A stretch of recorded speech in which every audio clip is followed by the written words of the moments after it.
Aujourd'hui, nous vous proposons de suivre l'installation et la mise en service d'un Nagano gainable avec l'entreprise Pôle Énergie du Gâtinais. Un chantier pas à pas d'un gainable moyenne pression installé pour chauffer et rafraîchir 4 pièces à l'étage d'un pavillon dans le Loiret.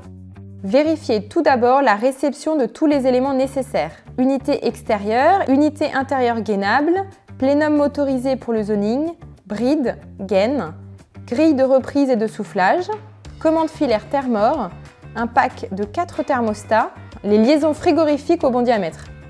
Préparez bien votre chantier pour simplifier la pose. Le gainable doit être placé dans un endroit capable de supporter son poids et ne diffusant pas de vibrations. L'unité intérieure gainable doit rester accessible pour l'entretien et la maintenance. Un renforcement de la charpente peut être nécessaire s'il faut faire de la place dans des combles pour installer le gainable. Les gaines doivent être isolées thermiquement et phoniquement, de diamètre identique au diffuseur. Déployez les gaines et coupez-les à leur juste longueur.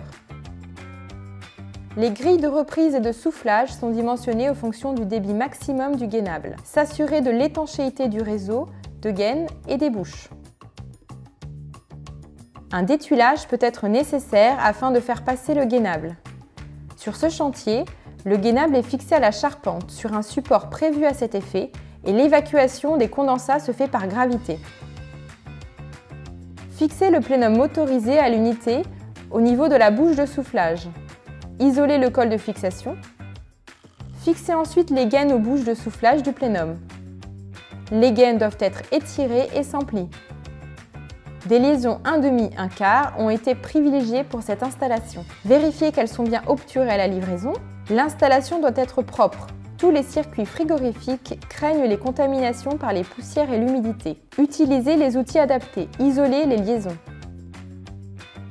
Pour le raccordement électrique de l'unité extérieure, se référer à la notice.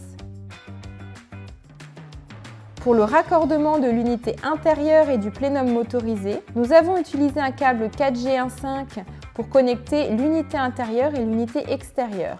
Pour l'alimentation du plénum motorisé, nous avons utilisé un câble 3G15 souple. Nous avons utilisé le câble bus prévu sur le plénum motorisé et nous l'avons connecté à l'unité intérieure gainable au connecteur CN22.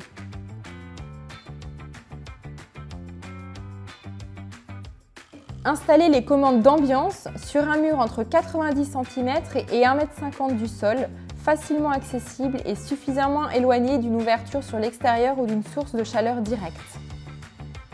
Le tirage au vide se réalise selon les conditions extérieures, les longueurs de liaison et le taux d'humidité. Le paramétrage de l'ensemble de l'installation se fait via la commande du zoning identifiée comme mètre. Effectuez le contrôle des débits d'air et ajustez au besoin la pression statique sur la commande thermore. Votre installation est désormais terminée.